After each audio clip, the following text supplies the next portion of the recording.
The Memoirs of Sherlock Holmes. Silver Blaze. "I am afraid, Watson, that I shall have to go," said Holmes, as we sat down together to our breakfast one morning. "Go? Where to?" "To Dartmoor, to King's Pyland." I was not surprised. Indeed, my only wonder was that he had not already been mixed up in this extraordinary case, which was one topic of conversation through the length and breadth of England. For a whole day my companion had rambled about the room with the chin upon his chest and his brows knitted, charging and recharging his pipe with the strongest black tobacco, and absolutely deaf to any of my questions or remarks. Fresh editions of every paper had been sent up by our newsagent, only to be glanced over and tossed down into a corner.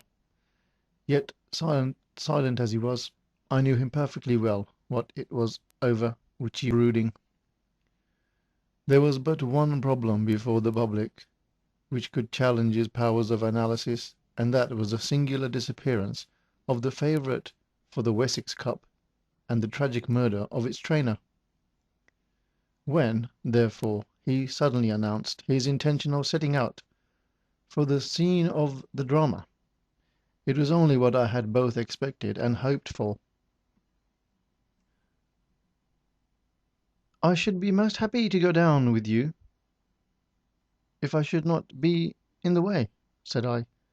"My dear Watson, you would confer a great favour upon me by coming, and I think that your time will not be misspent, for there are points about this case which promise to make it an absolutely unique one. We have, I think, just time to catch our train at Paddington, and I will go further into the matter upon our journey. You would oblige me by bringing with you your very excellent field glass."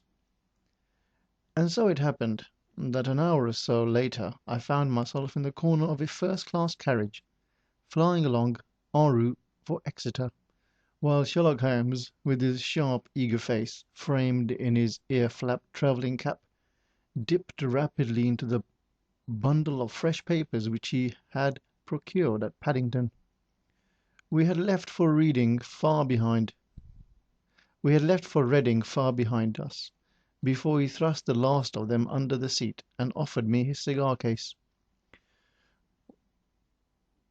"We are going well," said he, looking out of the window and glancing at his watch. "Our rate at present is 53½ miles an hour." "I have not observed the quarter-mile posts," said I. "Neither have I, but the telegraph posts on this line are 60 yards apart, and the calculation is a simple one. I presume that you have already looked into this matter of the murder of John Straker and the disappearance of Silver Blaze?" "Ahem! I have seen what the Telegraph and the Chronicle have to say." "It is one of those cases where the art of the reasoner should be used rather for the sifting of details than for acquiring of fresh evidence. The tragedy has been so uncommon, so complete, and of such personal importance to so many people, that we are suffering from a plethora of surmise, conjecture, and hypothesis. The difficulty is to detach the framework of fact, of absolute, undeniable fact, from the embellishments of theorists and reporters. Then, having established ourselves upon this sound basis, it is our duty to see what inference may be drawn, and which are the special points upon which the whole mystery turns.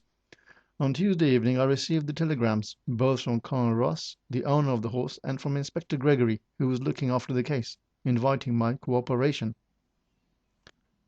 "Tuesday evening!" I exclaimed, "and this is Thursday morning. Why did you not go down yesterday?"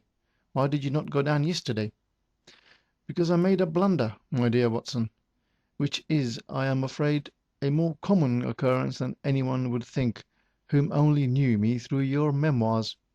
The fact is that I could not believe it possible that the most remarkable horse upon England could long remain concealed, especially in so sparsely inhabited a place as the north of Dartmoor. From hour to hour yesterday I expected to hear that he had been found, and that his abductor was the murderer of John Straker. When, however, another morning had come, and I found that, beyond the arrest of young Fitzroy Simpson, nothing had been done, I felt that it was time for me to take action. Yet in some ways I feel that yesterday has not been wasted." "You have formed a theory, then?" "At least I have a grip of the essential facts of the case. I shall enumerate them to you, for nothing clears up a case so much as stating it to another person, and I can hardly expect your cooperation if I do not show you the position from which we start." I lay back against the cushions, puffing at my cigar, while Holmes, leaning forward, with his long thin forefinger checking off the points upon the palm of his left hand, gave me a sketch of the events which had led to our journey. "Silver Blaze," said he, "is from the Isonomy stock, and holds as brilliant a record as his famous ancestor. He is now in his 5th year, and has brought in turn each of the prizes of the turf to Colonel Ross, his fortunate owner. Up to the time of the catastrophe he was first favourite for the Wessex Cup, the betting 3-1 on. He has always, however, been a prime favourite with the racing public, and has never yet disappointed them, so that even at short odds enormous sums of money have been laid upon him. It is obvious, therefore, that there were many people whom had the strongest interest in preventing Silver Blaze from becoming there at all. Fall of the flag next Tuesday. This fact was of course appreciated at King's Pyland, where the Colonel's training stable is situated.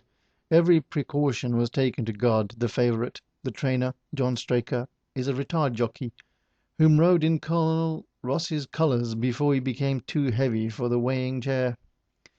He has served the Colonel for 5 years as jockey, and for 7 as a trainer, and has always shown himself to be zealous, and honest servant. Under him were 3 lads, for the establishment was a small one, containing only 4 horses in all.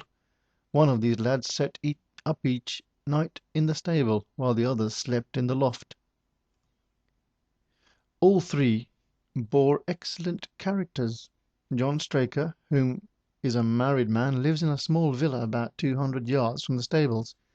He has no children, keeps 1 maidservant, and is comfortably off. The country round is very lonely, but about half a mile to the north there is a small cluster of villas, which have been built by a Tavistock contractor for the use of invalids and others who may wish to enjoy the pure Dartmoor air. Tavistock itself lies 2 miles to the west, while across the moor, about 2 miles distant, is the larger training establishment of Capleton, which belongs to Lord Blackwater, and is managed by Silas Brown. In every direction the moor is a complete wilderness, inhabited only by a few roaming gipsies. Such was the general situation last Monday night, when the catastrophe occurred. On that evening the horses had been exercised and watered as usual, and the stables were locked up 9 o'clock. 2 of the lads walked up to the trainer's house, where they had supper in the kitchen, while the third, Ned Hunter, remained on guard. At about a few minutes after 9 the maid, Edith Baxter, carried down to the stables his supper, which consisted of a dish of curried mutton. She took no liquid, as there was a water tap in the stables, and it was the rule that the lad on duty should drink nothing else. The maid carried a lantern with her, as it was very dark, and the path ran across the open moor. Edith Baxter was within 30 yards of the stables when a man appeared out of the darkness and called to her to stop. As he stepped into the circle of yellow light thrown by the lantern, she saw that he was a person of gentlemanly bearing, dressed in a grey suit of tweed, with a cloth cap. He wore gaiters, and carried a heavy stick, with a knob to it.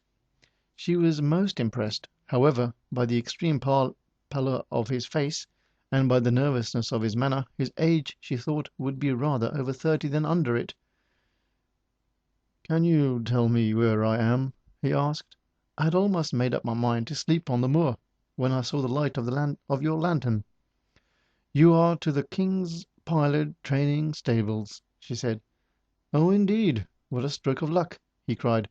I understand that the stable boy sleeps there alone every night. Perhaps that is his supper, which you are carrying to him. Now I am sure that you would not be too proud to earn the price of a new dress, would you?" He took a piece of white paper folded up out of his waistcoat pocket. "See, that boy has this tonight, and you shall have the prettiest frock that money can buy." She was frightened by the earnestness of his manner, and ran past him to the window through which she was accustomed to hand the meals. It was already open, and Hunter was seated at the small table inside. She had begun to tell him of what happened when the stranger came up again. "Good evening," said he, looking through the window. "I wanted to have a word with you." The girl has sworn that as he spoke she noticed the corner of the little paper packet protruding from his closed hand. "What business have you here?" asked the lad. "It's business that may put something into your pocket," said the other. "You've 2 horses in for the Wessex Cup, Silver Blaze and Bayard. Let me have that straight tip, and you won't be a loser. Is it a fact that at the weights Bayard could give the other 100 yards in 5 furlongs, and that the stable have put their money on him?" "So you're one of those damned touts!"